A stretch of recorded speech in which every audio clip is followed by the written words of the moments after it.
allá.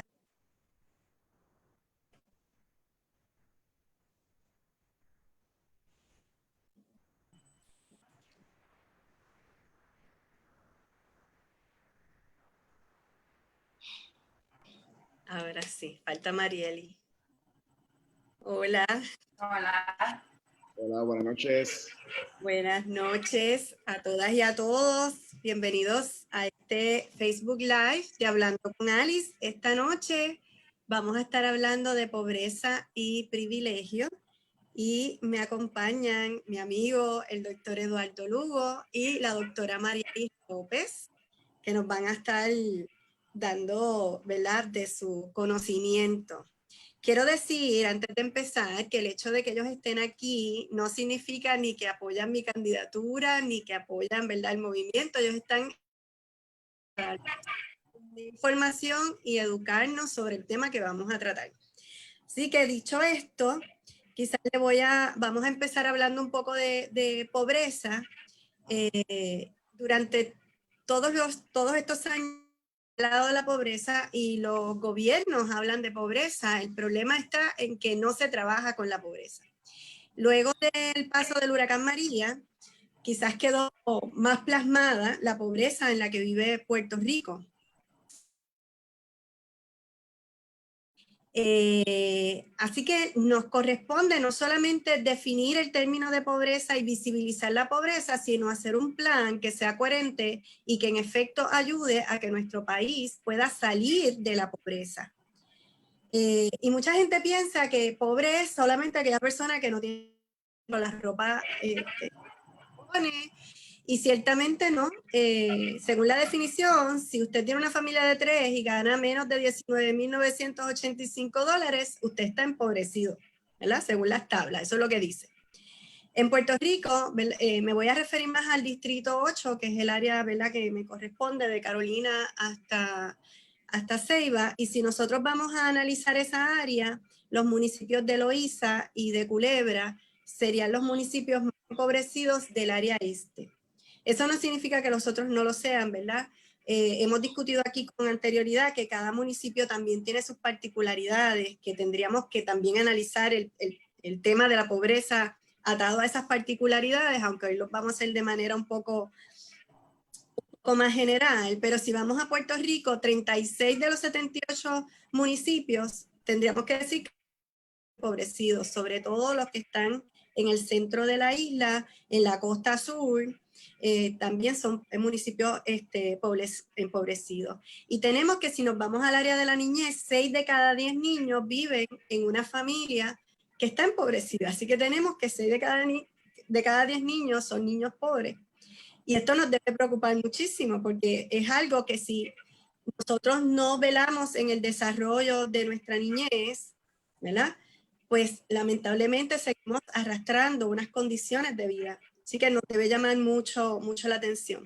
Nuestros están empobrecidos porque pues tienen menos pensión, el retiro no da, obviamente nuestro nivel de vida ha aumentado, pero igual ha aumentado con unas deficiencias físicas que conllevan comprar medicamentos que cada vez son más caros, y que el plato de comida tradicional también nos cuesta más, y el que no le haya costado más que nos diga dónde lo está comprando, porque huevos casi a $5, pues como que está caro.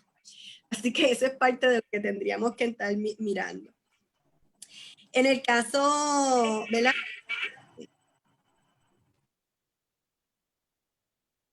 números, hay que esperar el censo del 2020, 44.5% de la población en Puerto Rico caería bajo la definición de pobreza. Pero para hablarnos más de esto, yo tengo a mis invitados aquí, así que voy a empezar con el doctor Eduardo Lugo.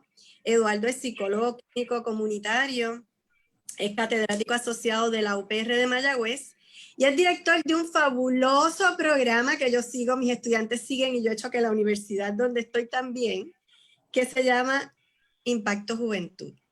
Y es excelente este programa. Si ven que se me fue la luz, es que se fue la luz, en efecto, en mi casa. Así que no hay problema, eso es parte. Es un programa espléndido.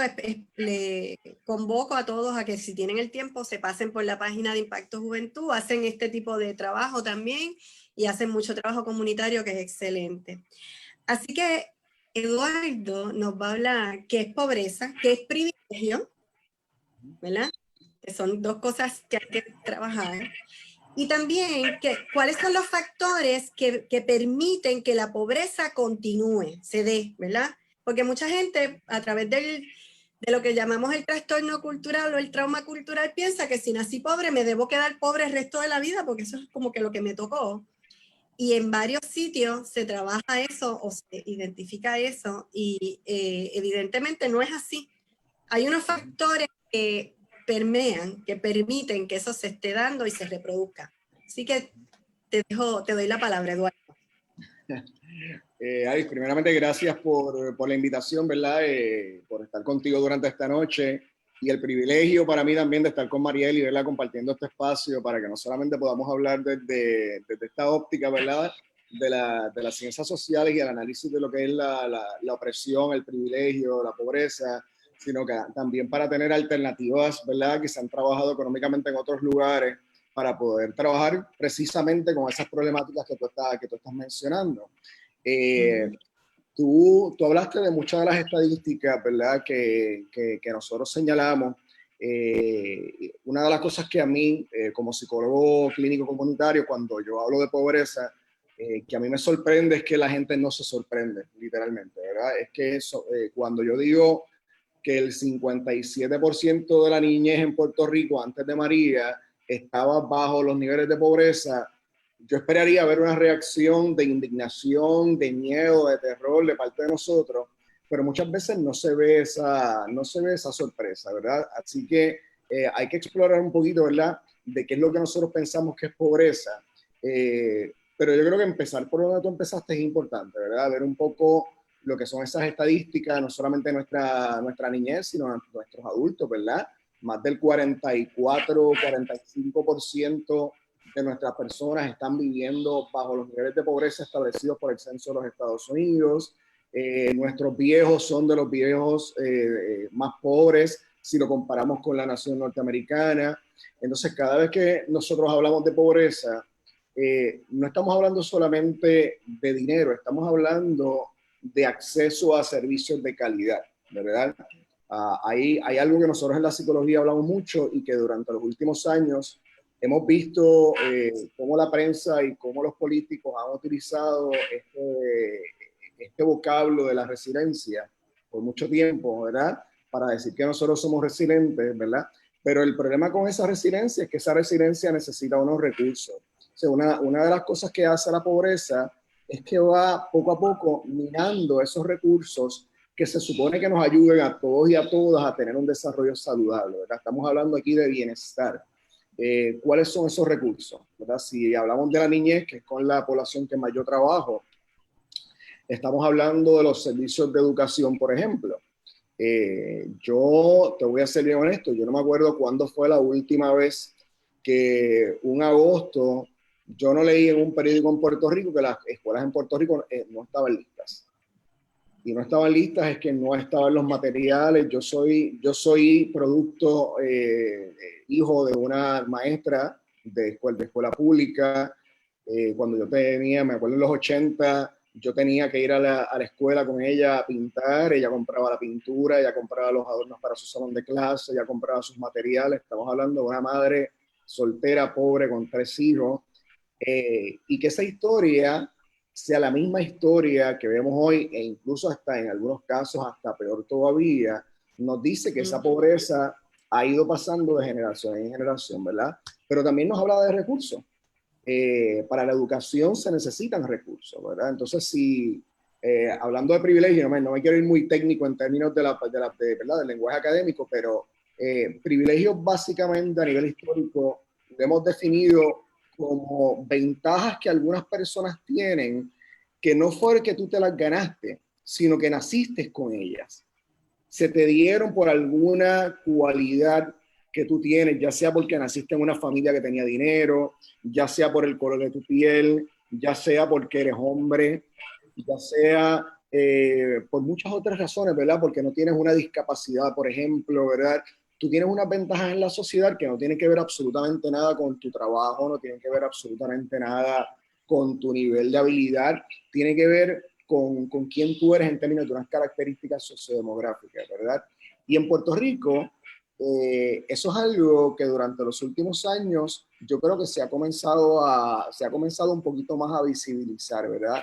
Cómo nosotros vemos una disparidad entre los que tienen mucho y los que tenemos poco o los que estamos luchando todos los días a cuesta de nuestra salud física y mental por lo que tenemos, ¿verdad? Esa brecha es, algunos estimados dicen que somos el tercer país más desigual del mundo. Así que, Qué por bueno un que lado... hables de esas inequidades y de esas desigualdades. Voy a hacer un paréntesis en lo que estás diciendo, quizás para traerlo al COVID-19. Cuando empezó el gobierno, hizo su cierre, lo hizo desde ese privilegio que tú estás hablando.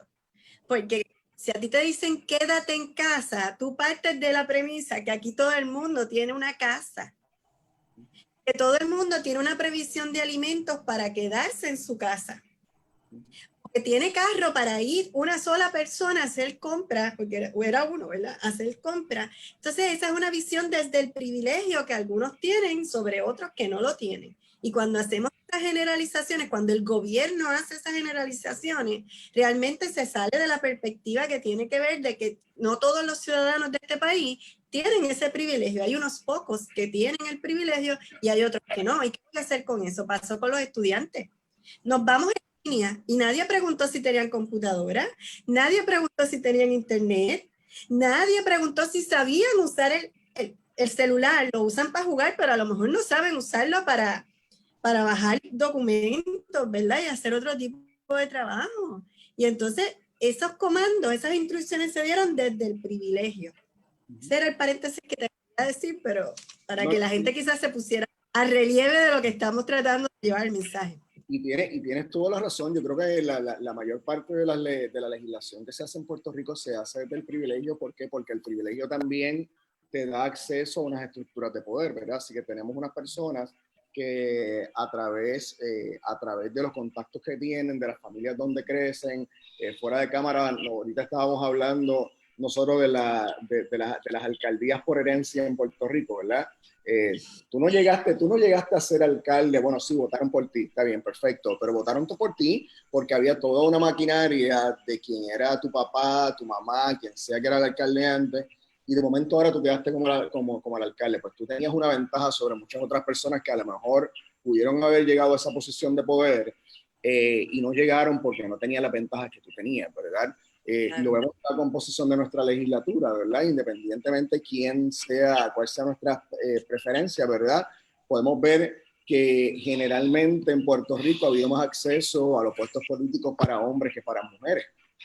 Y eso tiene muchas razones, ¿verdad? Entonces, a lo que apunta eso es que mucha de la legislación que se hace en Puerto Rico, como bien tú dices, se hace desde el privilegio, ¿verdad? Por eso, cuando comenzó la crisis del COVID-19, fue bien interesante porque nos levantamos todas estas organizaciones, desde el Task Force Social del Pueblo, señalando todos los hoyos que habían, ¿verdad? Todas las necesidades que habían de personas pobres, de personas que estaban sin hogar, como bien tú estabas diciendo, de madres que vivían solas con sus hijos. Yo me acuerdo que hubo una disposición de la gobernadora donde tú no podías ir solo con tu hijo al supermercado. Entonces, imagínate, eres una madre sola o eres un padre, incluso a mí me ha pasado, ¿verdad? Yo estoy solo con mi hija, me hace falta comida en mi casa, ¿qué hago? ¿Verdad?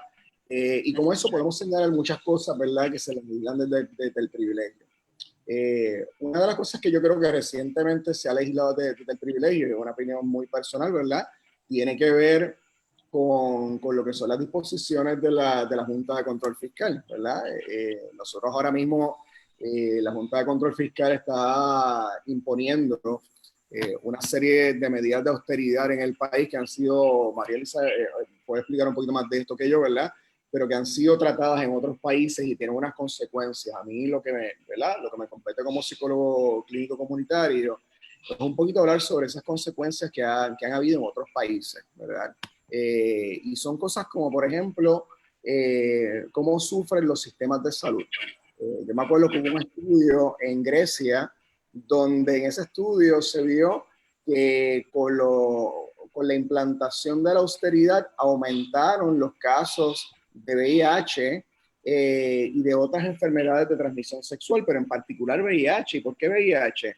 Porque habían unos programas antes muy sólidos de intercambio de jeringuillas que eran muy buenos en términos de salud pública. Cuando se cortan los fondos, ya no podemos hacer ese tipo de programas, entonces pues aumenta las infecciones. En Puerto Rico, por otro lado, también estamos hablando de unos recortes y unas transformaciones a lo que es el sistema de provisión de salud mental. A mí me preocupa grandemente, pero grandemente, la calidad y el acceso de los servicios de salud mental para las personas en pobreza en Puerto Rico. Para usted ir a un psicólogo o una psicóloga, usted necesita un plan médico, ¿verdad? No es barato ir a un psicólogo o una psicóloga. Usted llama a un psiquiatra hoy en día y el psiquiatra le dice, sí, mira, la primera cita, no cojo plan médico, la primera cita son $150, la segunda son tanto, ¿verdad? Y esos son algunos casos, ¿verdad? Entonces, sí, obviamente, a través del plan, a través del plan de salud, las personas tienen acceso a servicios de salud mental, pero a veces tienen que esperar unos tiempos que no son apropiados, ¿verdad? A veces nosotros que somos psicólogos, Ali, sabemos, ¿verdad? Que en la psicología clínica a veces hay personas que necesitan servicio semanal o cada 2 semanas o mensual, y hay muchas personas que no pueden tener esa frecuencia de servicios. Entonces, si mi salud mental está comprometida y dentro de esta pandemia la salud mental de muchos de nosotros ha estado comprometida, pues entonces, ¿qué pasa conmigo? ¿Qué efecto tiene entonces en mi desarrollo, en el desarrollo integral mío como persona, ¿verdad? Y es hasta más amplio, porque si tú hablas del plan médico, este plan, ¿verdad? Esta organización que está en el medio ahí, toma decisiones que le corresponden al especialista, porque yo tengo mi paciente y yo soy la que determino esa frecuencia y también puedo determinar que necesita quizás más tiempo, no 15 minutos, no media hora, ¿verdad? Y hay planes que te dicen, no, lo vas a ver media hora, 8 visitas y tienes que ajustarte tú a las exigencias del plan y no necesariamente a la necesidad del paciente. Y de esa manera, y pasan en muchas profesiones de la salud, y hasta dónde eso trastoca la salud del paciente cuando tenemos este intermediario aquí que toma decisiones porque es un negocio la salud y no porque es un bien o un derecho que corresponde, ¿verdad? A la sociedad. Y en ese sentido, ¿verdad? ¿Cómo se trastoca la salud ahí? Totalmente, se ve afectada, ¿verdad? De muchas maneras, y es sumamente preocupante en este momento, ¿verdad? Yo creo que todos ya hemos visto, los que estamos metidos en Facebook, hemos visto que la Organización Mundial de la Salud ha dicho muchas veces que la próxima pandemia es una pandemia de problemas de salud mental. Pero yo no creo que eso aplique a Puerto Rico. Yo creo que ya la pandemia de salud mental, de problemas de salud mental, nosotros la tenemos encima de nosotros hace tiempo. Yo soy profesor universitario, yo veo el impacto que ha tenido el huracán María, el huracán Irma, los terremotos en el suroeste, los recortes a la universidad, y por ahí sigo, ¿verdad? Hablando sobre los diferentes traumas que nosotros hemos estado viviendo los traumas colectivos que hemos estado viviendo durante los últimos 5 años. Y esa crisis de salud mental ya llegó, ya nosotros la tenemos aquí, ¿verdad?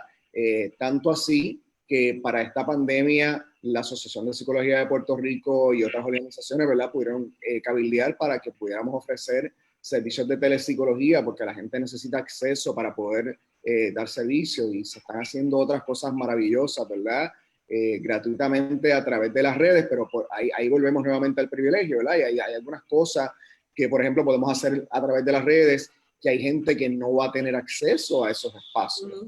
A esos espacios de sanidad, ¿verdad? Esos espacios de poder compartir con otras personas que están viviendo cosas similares a las de ellos, ¿verdad?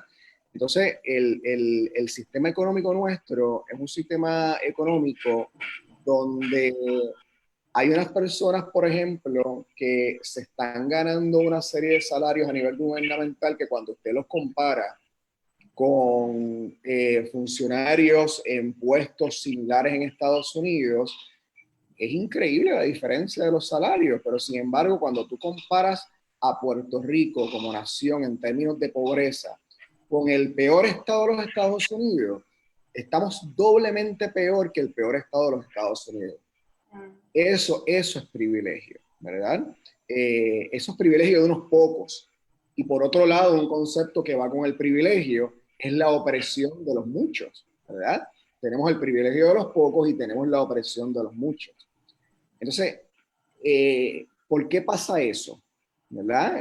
Desde la psicología, nuestro análisis de por qué pasa eso. Hay gente debatiendo todos los días. No, es que la gente tiene que trabajar más duro. Oye, yo conozco gente que trabaja en el supermercado, que trabaja de conserje, que trabaja, que tiene 2 y 3 trabajos, que créeme que estoy seguro que trabaja mucho más duro que muchos de nuestros legisladores.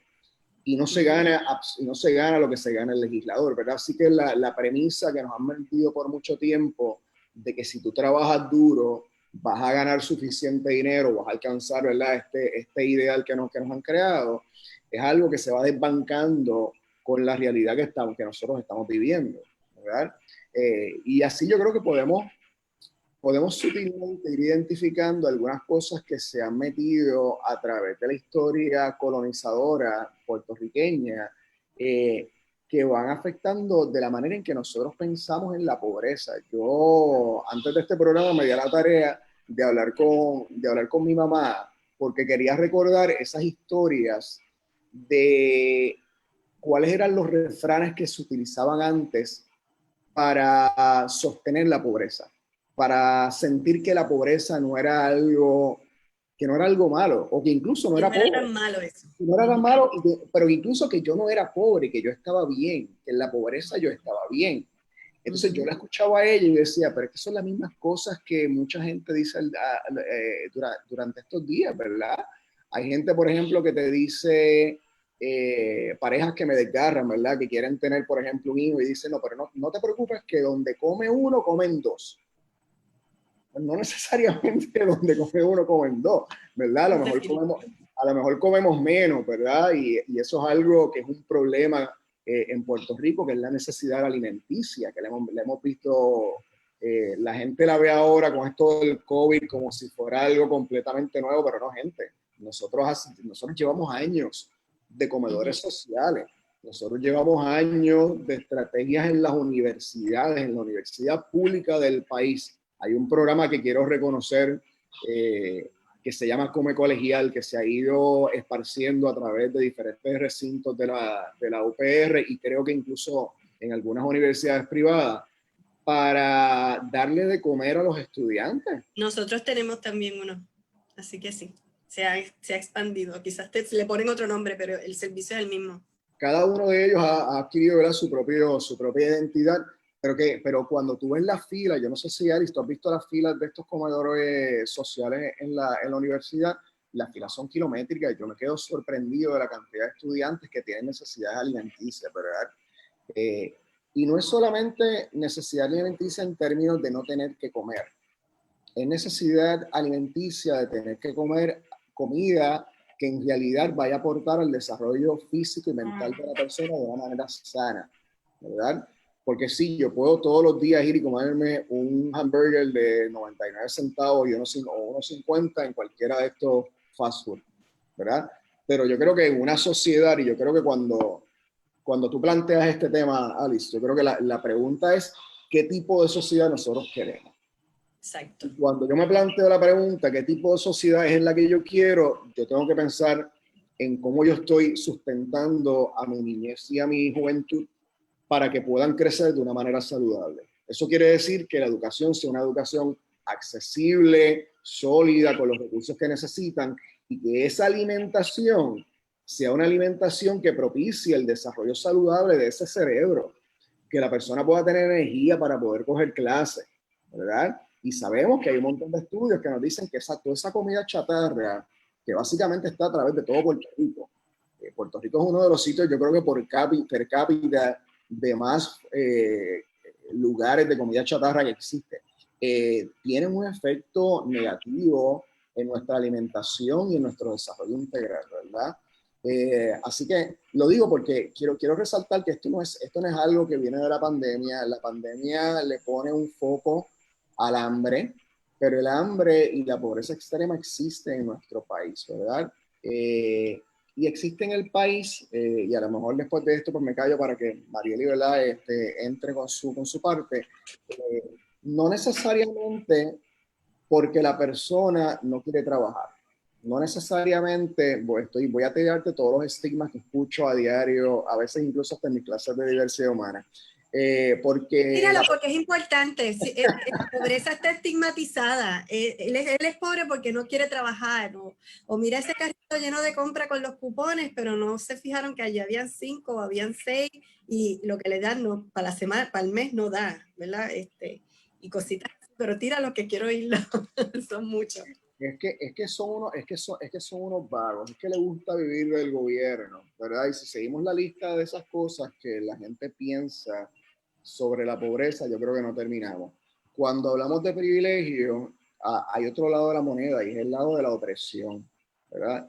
Y cuando hablamos de privilegio y opresión, estamos hablando de que hay unas fuerzas sistémicas, ¿verdad? Hay unas cosas que están entrelazadas, creadas en nuestro sistema de cómo nosotros funcionamos como gobierno, como economía, que le facilitan unas cosas a unos pocos, pero le entorpecen unas cosas a otros muchos.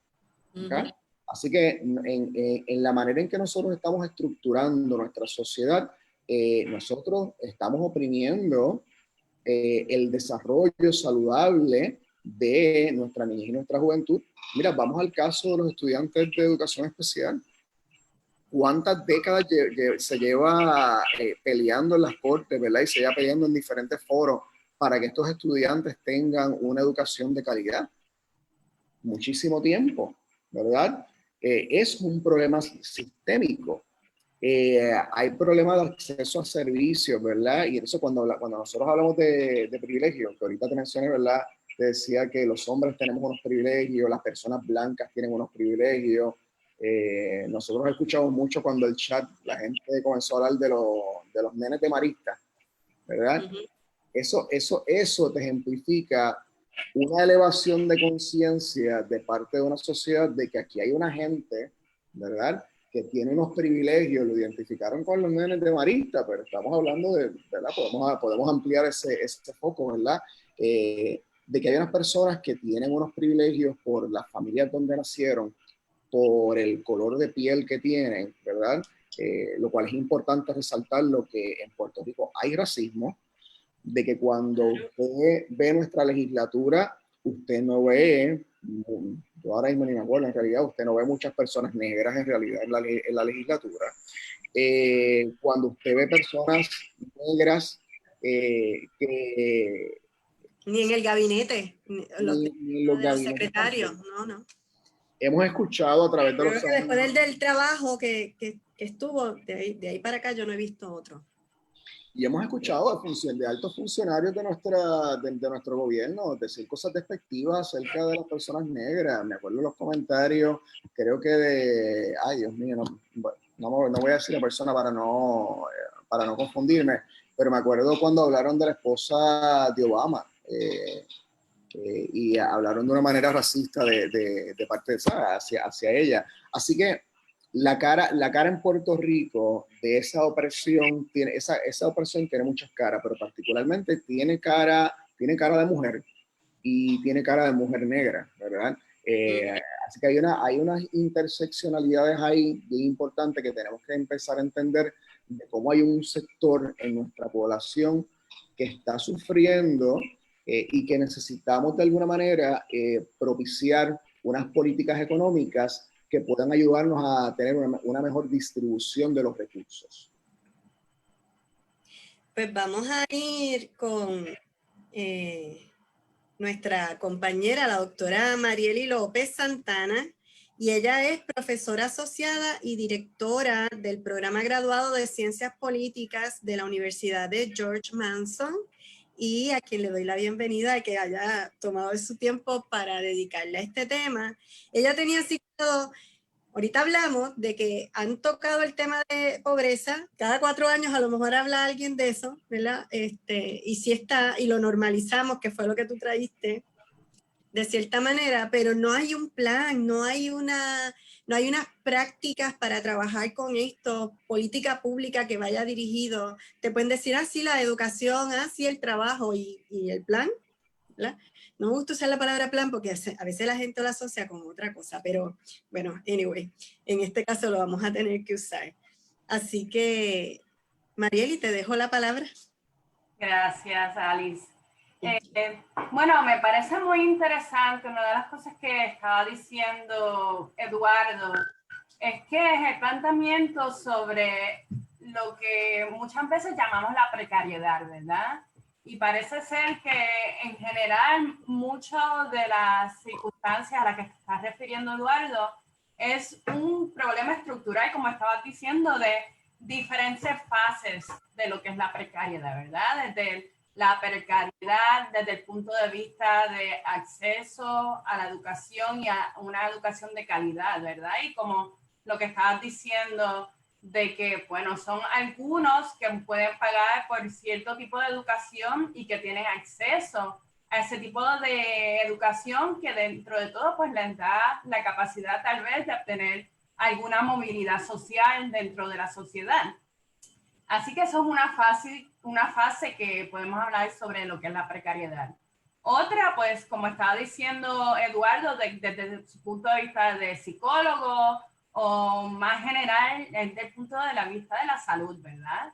Los que tienen acceso a servicios de salud de calidad versus aquellos que no, claro. Y en Puerto Rico, pues, como estamos viendo, pues también es un problema estructural que aún que la gente que tiene la capacidad, pues se le está haciendo cada vez más difícil por la cuestión de que después del huracán mucha gente se ha ido y hay pocos doctores y todo ese tipo de cosas. O sea que vemos que la precariedad no solamente afecta a aquellos que no tienen acceso o que tienen poco acceso, pero aún aquellos que sí podrían. Y claro, habrán algunos que podrán coger un avión e irse a Orlando o a Texas, ¿verdad? Y pues esos son casos especiales, pero en general podemos decir pues que es el problema de la precariedad dentro del punto de vista de la salud pues le atañe a todos.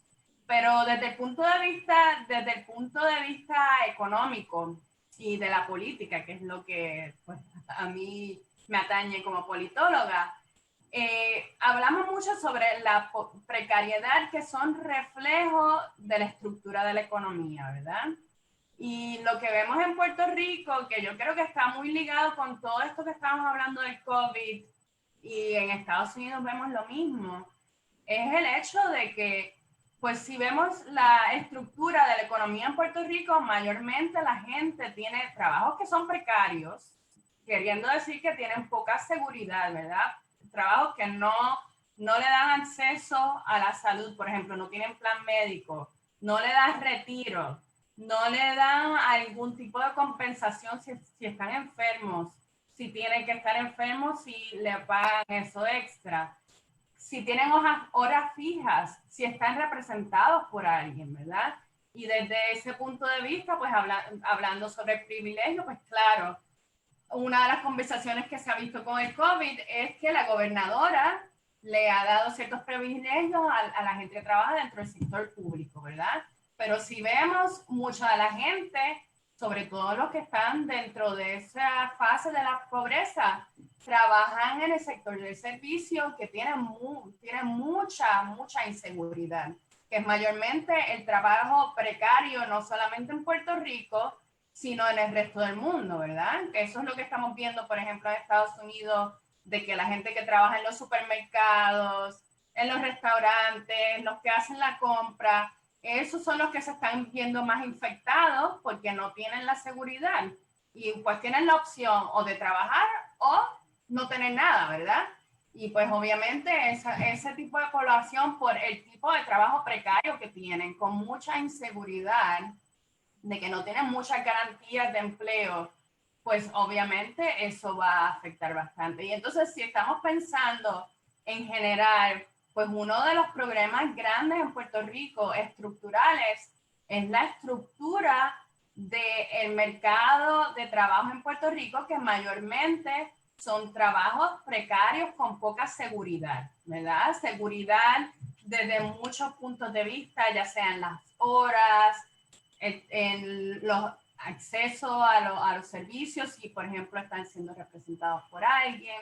O sea que hay muchas cosas que son importantes en ese sentido desde el punto de vista de la precariedad y sobre todo si hablamos sobre desigualdad, ¿verdad? Y el hecho, como estaba diciendo Eduardo, Puerto Rico tiene unos índices gigantescos de desigualdad. No sé si por razones de datos se calcula el caso de Puerto Rico se utiliza normalmente lo que se llama el coeficiente de Gini para poder medir la desigualdad, y no sé exactamente, no sabes, Eduardo, exactamente cuál es. La última vez que yo lo había escuchado, entiendo que éramos el tercer país o la tercera región más desigual en el mundo. Sí. Claro. No se ha aumentado, ¿verdad? Después de María, después del COVID, pero éramos en la tercera. Claro. Y para añadir a lo que tú estás diciendo, de que no tenemos una seguridad de empleo, que Eduardo también dijo, mira, a lo mejor tienes 2, 3 empleos, tú trabajas hasta más, ¿verdad? Y no tienes esa seguridad, esos beneficios. También está el que trabajó, que pasa en Puerto Rico, esta persona que ya trabajó 30 años, que se retiró, y ahora, ¿verdad? Entre la Junta de Control Fiscal y el gobierno que tenemos, están reduciéndole las pensiones. Ajá. Que pudieron ellos ahorrar para su retiro, tienen una seguridad de eso, de que lo van a hacer. Claro, y también volviendo atrás al mismo tema que planteó Eduardo, ¿por qué mucho de la población anciana mayor pues tienen tanto nivel de desigualdad y de pobreza? Porque seguramente trabajaban anteriormente en un trabajo que no tenía ningún tipo de beneficios. O sea, que nunca tuvieron, a lo mejor le llega el seguro social, pero ¿cuánto es el seguro social? No tienen un plan de retiro. Y entonces que se retira y obviamente van a estar bajo los niveles de pobreza, ¿verdad? Y entonces aquí pues el problema en parte es, pues si existen todos estos problemas, ¿quién se hace cargo? Típicamente tenemos que hablar sobre el Estado, pero para hablar sobre el Estado que pueda proveer ese tipo de servicios y beneficios, pues tiene que ser realmente un Estado que tenga capacidad, que eso en el caso vemos en Puerto Rico, pues sí tiene el nivel mediano de capacidad, si lo comparamos con otros países, ¿verdad? Pero tiene otros problemas muy grandes de capacidad. Mire, el índice de Gini es de 55.2 en el 2017. Perdóname. 55.2 en el 2017. Eso es bien alto, bien alto. Eso te dice que el 50% de la población, eso más bien divide la distribución de la riqueza. Eso es bastante bien desigual. Sí, antes que nosotros está Sudáfrica con 63 y Zambia con 57, y después vamos nosotros, que es lo que te estaba diciendo Eduardo, que seríamos el tercero con 55.12. Bueno, Zambia, un país africano. Es bien interesante porque a pesar de eso, ¿verdad? A pesar de que vemos que crece la pobreza y que crece la desigualdad, nuestra mentalidad acerca de nosotros a veces no cambia. O sea, nos vemos todavía en el mismo lugar. Todavía decimos cosas, ahorita se me olvidó decir, Marieli, decimos cosas como, por ejemplo, es que por lo menos nosotros no somos fulano de tal. No somos Haití, no somos Venezuela, no somos esto, ¿verdad? Siempre buscando la manera de poder justificar el lugar, la posición donde nosotros estamos. Pero exactamente lo que tú estás diciendo, ¿verdad? Esa desigualdad tiene unos impactos grandísimos, ¿verdad? En términos de esa accesibilidad a lo que yo digo que son cosas que fomentan el bienestar en la gente, ¿verdad? Yo creo que tenemos que empezar a hablar sobre bienestar. Y el COVID como que ha destapado. Hablamos de que María destapó la pobreza. Yo creo que el COVID ha destapado el bienestar en muchos de nosotros, ¿verdad?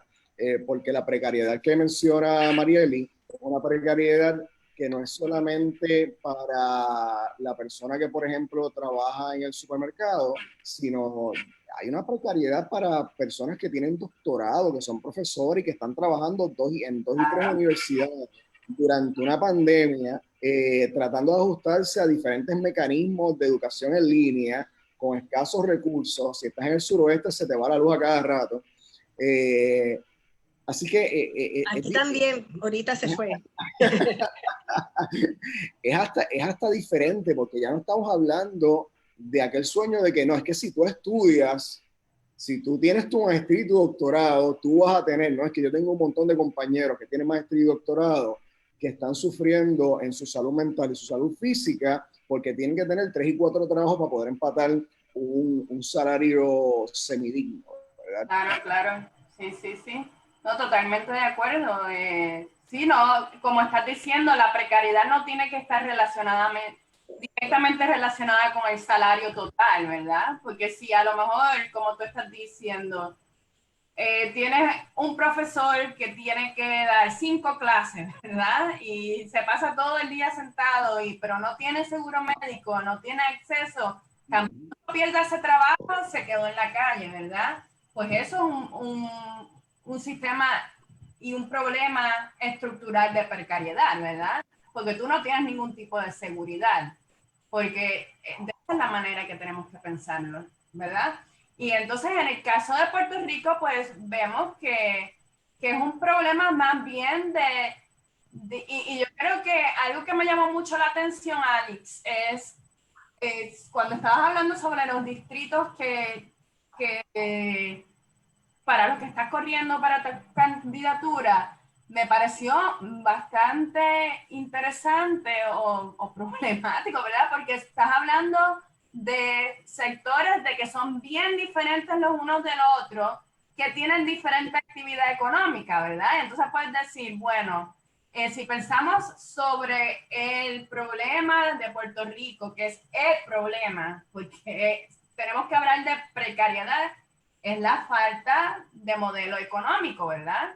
Si tuviéramos un modelo económico que fuera más comprensible, que fuera más completo y hubieran trabajos de calidad, pues nada de esto estuviera pasando, ¿verdad? Si hablamos por qué los países que les va bien porque pueden crecer económicamente. ¿Cómo crecen? Y pensando en lo que tú traes, Sectores económicos que salir de la ¿verdad? falacia del Estado benefactor que me lo va a dar todo, pero lo que hace es permanecer en mi estado de pobreza, ¿verdad? Me deja ahí porque me da 100 pesitos para esto, 100 para lo otro, pero a la misma vez también me niega el acceso a que yo pueda empoderarme, a que yo pueda desarrollarme, a que yo pueda salir de aquí, porque de qué sirve que me dé 100 pesos para eso, pero me encarece la universidad, por ejemplo, y por lo tanto yo no voy a poder estudiar. Entonces no Sí, voy a... pero por ejemplo, para que el Estado pueda hacer eso bien, tiene que ser, ¿verdad? Si tienes un Estado precario, pues entonces vas a ver las dinámicas que estás viendo ahora, ¿verdad? Vas a ver, como hoy vi alguien en Facebook, el alcalde con una cajita que pasa y le das una cajita a todo el mundo, en vez de que ya tú tienes esa comida garantizada, pues ese dinero se invierte en la educación, en la salud, ¿verdad? Y para que es un poco problemático pensar sobre el Estado benefactor, ¿verdad? Pero para que el Estado crezca y pueda proveer esos servicios, ¿verdad? Y accesos a ese tipo de bienestar, el Estado tiene que crecer, ¿verdad? Y tiene que crecer como se crece cuando la población y el Estado pueden producir y cómo producen cuando tienen un modelo económico, ¿verdad? Y de hecho, cuando se usan los recursos que se tienen correctamente, porque aquí hay momentos en que, como dijo Eduardo ahorita, que hay unos sueldos a veces para una gente y para unos proyectos, aparece una cantidad absurda. Yo a veces pienso que es que meten la mano y en la tierra hay un hoyo y hacen así y pueden sacar millones que de momento no habían. Y entonces, para otras áreas, como es la educación, ¿verdad? Como es la salud, pues no hay fondos, no hay recursos, pues entonces eso limita los accesos. Así que además ese modelo económico tiene que plantearse cómo se van a utilizar los recursos. la Y solución. claro, también eso que estás hablando ahora, no es lo mismo crecimiento económico que lo que le decimos el clientelismo, ¿verdad? El clientelismo es tus amiguitos se vuelven ricos y el resto de la población no le toca nada o poco, ¿verdad? Un modelo de crecimiento que sea holístico, pues tiene que incluir a todos. Todos tienen que crecer, ¿verdad? No puede ser unos pocos, porque normalmente cuando hay altos niveles de desigualdad, vemos que también hay mucha precariedad. Mira el caso de Estados Unidos, ¿verdad? Lo que está pasando ahora. Un país bastante rico que ha crecido bastante, pero el problema de desigualdad sigue ahí y hay mucha gente pobre, matan a los negros en la calle, etcétera, etcétera. O sea que no porque un país crezca no quiere decir que todo el mundo crece a la vez, ¿verdad? Y ahí por eso también, sí, siempre decimos, bueno, miremos el caso de Dinamarca, qué sé yo, ¿verdad? Suecia, por ejemplo. Pero esos son casos en donde el Estado creció, pero redistribuyó para todos los lados, ¿verdad? Pero esos son casos mucho más complicados. Pues cuando miramos cuál es la fórmula, pues ese es uno de los elementos clave, ¿verdad? Así que tendríamos que mirar un modelo económico que asegure, ¿verdad? El que las personas tengan una mejor calidad de empleo, ¿verdad? Unos empleos que le den más seguridad, para que entonces vaya creciendo y que el mismo gobierno haga buen uso de los recursos económicos que tiene que estar dentro de ese modelo económico y que nos hagamos sustentables, porque aquí, ¿verdad? La parte de la agricultura, del mismo turismo, hay otros, podemos mirar quizás otras áreas donde hay un turismo sustentable, la energía, la producción, que podamos nosotros mismos producir, y eso ayudaría muchísimo. Entonces, a crear empleo y a hacer un gobierno más fuerte y una economía más fuerte. Claro. Yo quería comentar que además de, estoy de acuerdo con Mariel y con lo del modelo económico, yo no soy experto en esa área, pero sí obviamente durante los últimos años nosotros hemos estado escuchando acerca de la deuda que muchos economistas dicen que es una deuda impagable, ¿verdad? Ayer dijeron que no pagaban. Ayer la Junta, creo que fue la Junta de Control Fiscal misma que se dio cuenta de que no se puede pagar. Ahora a través del COVID nos damos cuenta de que la deuda fue impagable hace tiempo. La deuda no es impagable ahora solamente por el COVID, pero nada, qué bueno que se dieron cuenta. Vamos a ver qué va a pasar con eso ahora. Y esa parte es importante. La otra parte que yo creo que nosotros a veces se nos pierde, ¿verdad? Yo creo que es que tenemos que tener una memoria histórica con nuestra historia colonial. Y aquí voy a hablar por mí mismo, no hago responsable a Mariel y de mis expresiones. O sea, yo creo que hay unas reparaciones en términos del daño colonial que se nos ha hecho a nosotros, ¿verdad? A través de más de 500 años, y cómo nosotros hemos perdido recursos naturales, cómo nosotros, cada vez que vienen estas diferentes crisis que nosotros hemos vivido, nosotros perdemos un recurso bien importante, y es el recurso de nuestra gente joven, de nuestra gente profesional, que tiene una capacidad increíble para producir, para innovar, para echar el país hacia adelante. Y en medio de la crisis, y como decía Mariel ahorita, la falta de oportunidades, tratando de buscar algo mejor, ¿verdad? A veces lo que llaman por ahí ese sueño americano, pues entonces tienen que irse de Puerto Rico, ¿verdad?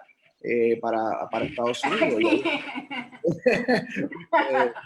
Tenemos a Mariel. Mariel es un recurso increíble que a mí me encantaría tenerla conmigo en la UPR Mayagüez, ¿verdad? Pero yo sé que esa posibilidad no está, y como Mariel y tengo otras amistades que conocimos cuando estuvimos en Michigan juntos, ¿verdad? Nosotros nos conocimos en la Universidad de Michigan, que son excelentes profesionales, ¿verdad? Y no pueden estar aquí porque las oportunidades no están, ¿verdad? Porque no se le abren los espacios, y a veces no se le abren los espacios. Hablando de privilegio, aquí hay un gran privilegio, que es el privilegio político. Es que si yo conozco a fulano que es del partido tal y es el partido que le toca en este próximo cuatrenio, yo estoy seguro que fulano va a tener trabajo. Oye, no es que tiene las mejores destrezas, no es que tiene los mejores planes para el país, ni para la alcaldía, ni para el Senado. No es que conoce a fulano de tal o a fulana de tal y lo van a acomodar de alguna manera para que tenga empleo, ¿verdad? Y eso para mí le ha costado tanto y tanto dinero al país que yo creo que es incalculable. O sea, yo no creo que haya economistas en este país que pueda calcular lo que eso nos cuesta a nosotros todos los años. Pero Bueno, y esa yo corrupción creo también, que... Ajá. porque tienes a la persona que no tiene ni el conocimiento, ni las destrezas, ni las habilidades en un puesto que te está costando dinero y que posiblemente tienes que contratar a otro para que haga el trabajo. Así que pagas 2 sueldos por un solo trabajo y quizás no es el de mejor calidad. Así que definitivamente no, debe ser una de las prácticas que no se deben estar llevando a cabo, porque las personas deben ocupar puestos, primero si son necesarios, ¿verdad? El que ese puesto exista, y segundo, que cuente con el conocimiento de las destrezas y habilidades para llevar ¿verdad? Lo que el puesto requiera, y que de esa manera sea productivo para el país, en este caso, que es lo que estamos hablando. Pero también me parece bastante interesante porque, no sé, tienes mucha razón lo que estás diciendo, Eduardo, y digo, me gustaría tener datos para poder ver exactamente, pero yo que he hecho investigaciones en otros países, el amiguismo existe en todos lados. Tal vez lo que es característico de Puerto Rico es que el sector público es tan grande, en parte porque como no hay desarrollo económico, el Estado se volvió el principal ente que proveía trabajo, ¿verdad? Y entonces, ni modo. Si el sector público es tan grande, pues entonces, en parte, pues claro, esos puestos van a empezar a organizar de cierta manera, ¿verdad? Que yo creo que obviamente es problemático porque también, volviéndose atrás, es en parte porque no hay un sistema económico que es viable de poder crecer, de que haya crecimiento y que ese crecimiento sea fuera del Estado, ¿verdad? Que sea crecimiento privado.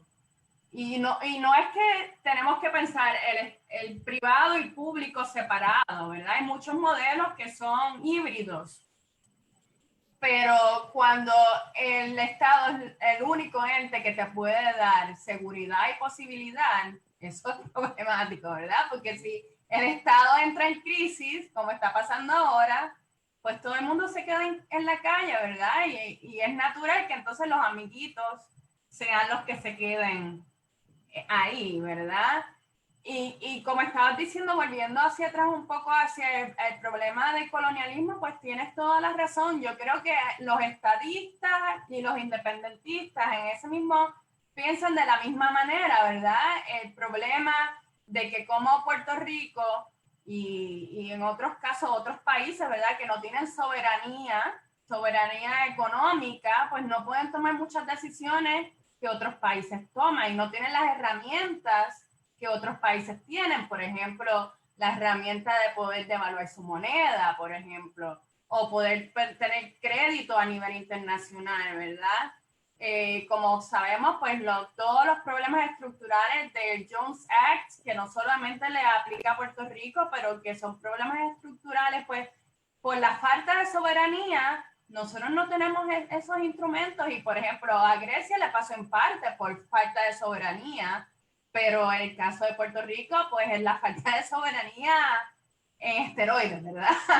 Que afecta todo y que no da el espacio para el crecimiento. O sea que también el problema de la falta de un modelo económico va engranado dentro del problema del colonialismo, claro está. Tenemos una pregunta por aquí. Dice que cuáles pueden ser los principios básicos de ese modelo económico para reducir la desigualdad social. ¿Cuáles son los principios? ¿Cuáles podrían ser los principios básicos de ese modelo económico para reducir la desigualdad social? Claro, existen muchos modelos, ¿verdad? Yo creo que uno de los problemas bien grandes que vimos en Puerto Rico es que la forma en que se ha tratado de atraer el capital ha sido a través, por ejemplo, el ejemplo de las 936 y otros tipos de subvenciones, ¿verdad?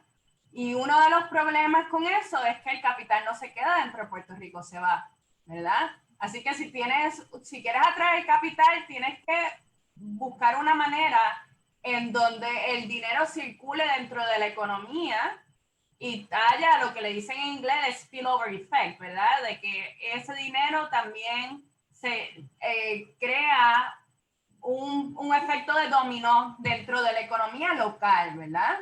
Y entonces, una vez ya tú tienes eso, pues ya tienes crecimiento, puedes crear algunos trabajos o bastantes trabajos, depende del sector, claro está, que tenga bastante seguridad y automáticamente la desigualdad va a tender a bajar un poco, ¿verdad? Depende cuánto crecimiento tengas, cuán grande sea el sector, que eso es uno de los problemas fundamentales, por ejemplo.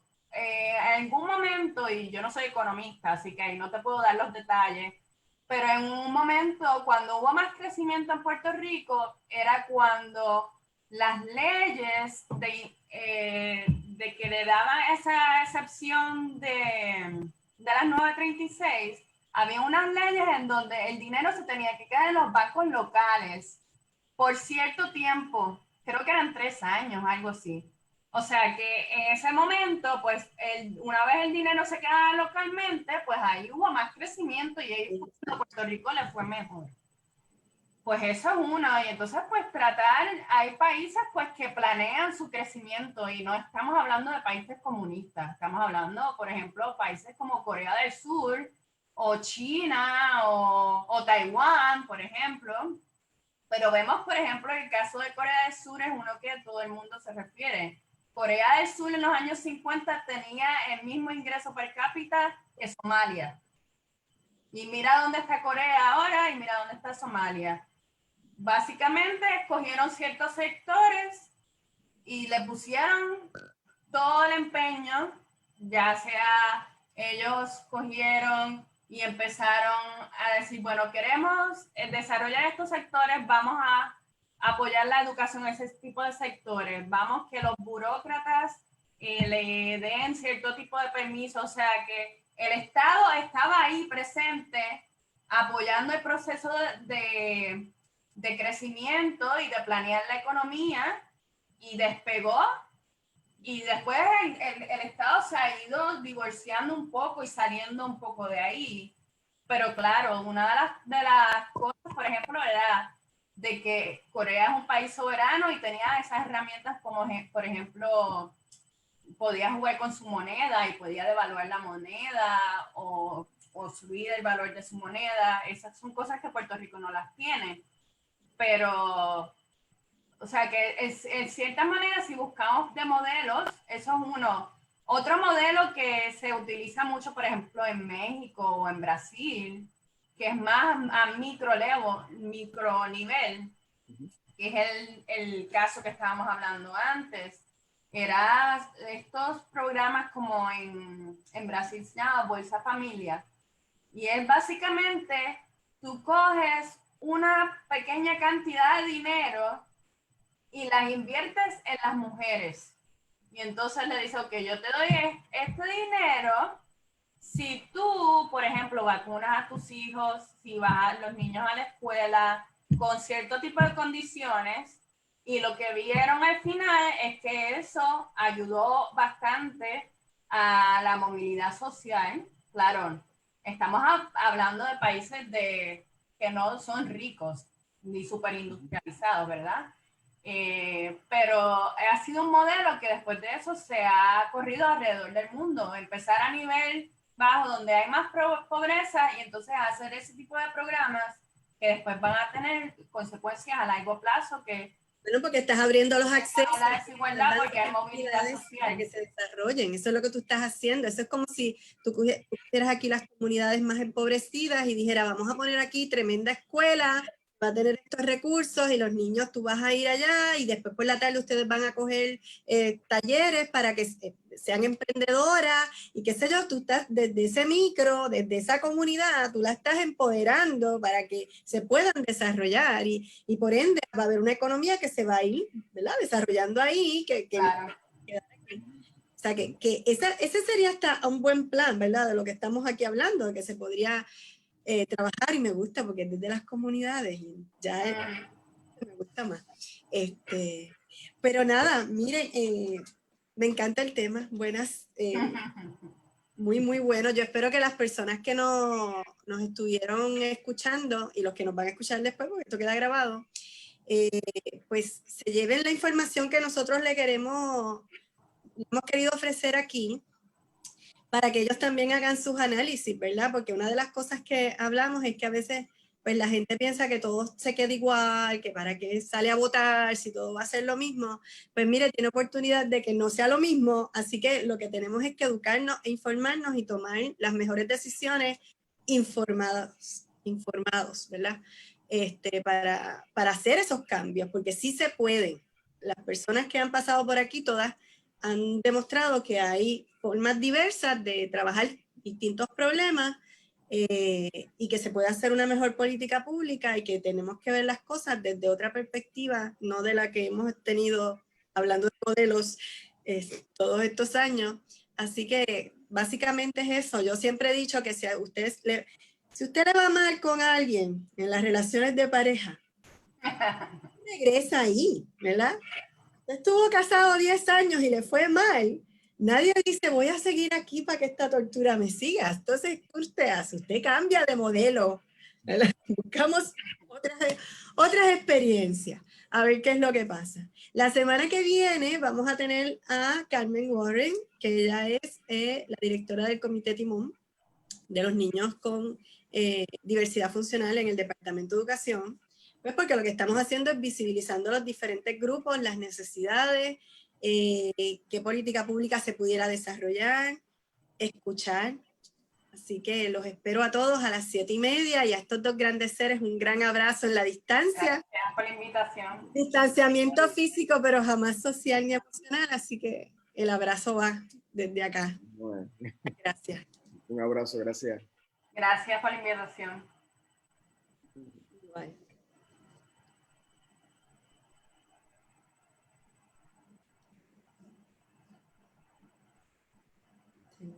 Ok.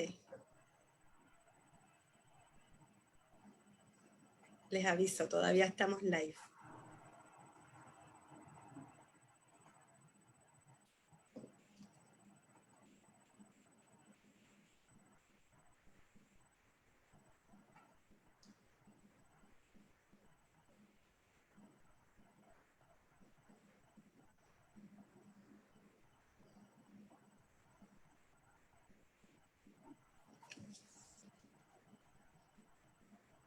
Okay.